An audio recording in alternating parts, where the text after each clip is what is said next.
জান দাঁড়াও, আমি চলে এসেছি। আরে জান আমার সময় শেষ হয়ে গেছে। আরে জান একটুর জন্য পারলাম না কো। আরে আমার কাছে তো টুকন আছে, যা একটা বেন্ডিং মেশিন খুঁজি জানকে বাঁচিয়ে নেব।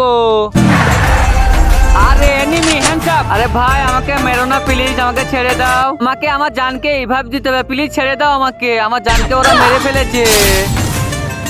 আরে বেচারের মনে কি কষ্ট।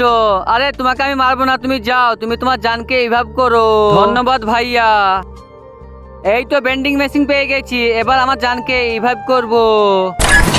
জান তুমি চলে এসছো, তোমাকে আমি অনেক মিস করছিলাম। চল চল এমন দেখাবো। হাত লুগড়া শালা আমার সাথে লড়তে এসছে। আরে আমাকে এইভাবে কে বাঁচাইলো? তো অসহায় বাবাটার জন্য কেই বা লাইক সাবস্ক্রাইব করবে? আমি জানি দুষ্ট ছেলেরা লাইক সাবস্ক্রাইব করবে না কো, ভালো বাচ্চারা লাইক সাবস্ক্রাইব করে যাবে আর কমেন্টে আই লাভ বাবা লিখে যাবে। আরে তোমার সেই বন্ধু। আরে হ্যাঁ বন্ধু, আমি তোমার পাশে সকল সময় আছি।